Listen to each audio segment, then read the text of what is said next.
Paul Farbrace, always very disappointing, a bit of rain, but I thought actually Sussex, in the play that there was, it's the sort of game you could almost finish up 47 for 4 in those conditions. Oh yeah, I think we could have easily been 30 for 3 in those first few overs, and I thought they actually bowled really well.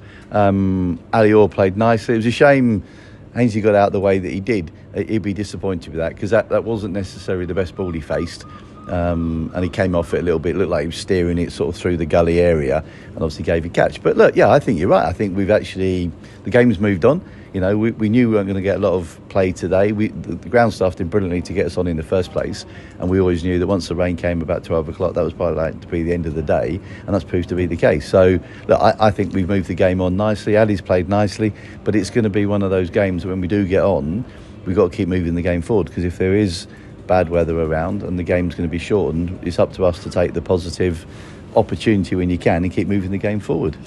The outfield is very wet. Has there been any indication as to the chances of play tomorrow? Well, they did say that, you know, they've had a lot of rain here, and obviously the Yorkshire game wasn't played, but I mean, they've got a lot of sheets on. The ground staff have worked hard, and we just hope tomorrow, we hope it stops rather than keeps raining until 8-9 o'clock tonight, and obviously the sooner it stops and the sooner it starts drying up, then we've got a chance tomorrow. But you know, all you can do is come back at 9 o'clock in the morning and get warmed up, get ready to go, and hopefully the wind blows and the sun shines and we've got half a chance. A couple of changes to the side. James Cole's come in, Tom Clark missed out, and Eric Avelos was in the squad but not picked ball. Yeah, so Harry's done very well. We're really pleased with how Harry's developed. He had surgery in the winter and he's really come back well from that. I really like Harry. I think he looks like an excellent bowler.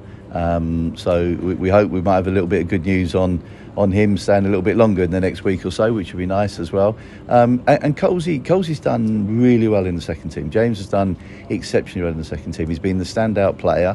And we started with Dan Ibrahim in the squad, but James has done really in the first team squad. But James has done really well in the second team games. He's got runs and wickets. He's been the standout player. He deserves to be in the squad. He was in the squad last week, and we brought him down here with the view to seeing what the pitch was like. Clarkey, unfortunately, Clarkey's had a bit of an ankle injury which is affecting him. He can't bowl at the moment, and it's not helping his game. So we thought that it was a great time to get Colsey playing when he's playing well. Clarkey absolutely understands it's about picking the right team for, you know, there's no favourites, about picking the right team for each game to give us the best chance of winning. We felt the second spin option on this pitch might be the way to go, and therefore with Clarkey having not scored runs, he became the vulnerable one, and in James goes to bat at 5 and be the second spinner. So, you know, that's the nature of what it does mean is that Clarkey can have a couple of weeks now where he can get some decent treatment on his ankle without having to play, and give him a chance to get that sorted, because I don't think there's anything in his game. It's not a technical thing. He's not suddenly a bad player. I do think the ankle injury has not cleared up as quickly as he would have liked, and that's just affected him in terms of the way that he's played. So, you know, to have him back and fully fit and also able to bowl when he is ready to do so will be fantastic for us. Final question: points deducted in the game against Yorkshire for a slow over. How frustrating is that as a coach? Unbelievably frustrating. It's annoying, it's frustrating. You know, when you scrap to get your bonus points and work as hard as we did to get our bonus points, then to give away 4 points, and you've got to be a hell of a good team to keep giving away 4 points because you overrate slow. You know, we know, and we've talked about it as a team now. The first game we were 5 down at one point, first innings, we managed to get them back to 0. You can't keep doing that. You can't keep being 4 and 5 overs down. So we know the rules.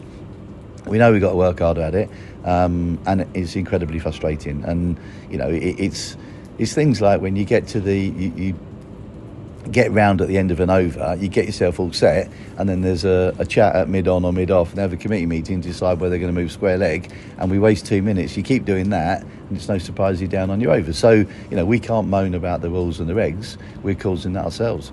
You know, and the umpires try and help every team. If you help them to get the game moving, they help you. But if you don't, you shoot yourself in the foot, and that's what we've done, and we deserve not to get the 4 points, which is a great shame, because as I say, we've worked really hard, we're playing some good cricket, we've been really competitive, but it's just I just think it's a really poor error to give away 4 points because you can't be bothered to shift yourself around at the end of the over quick enough.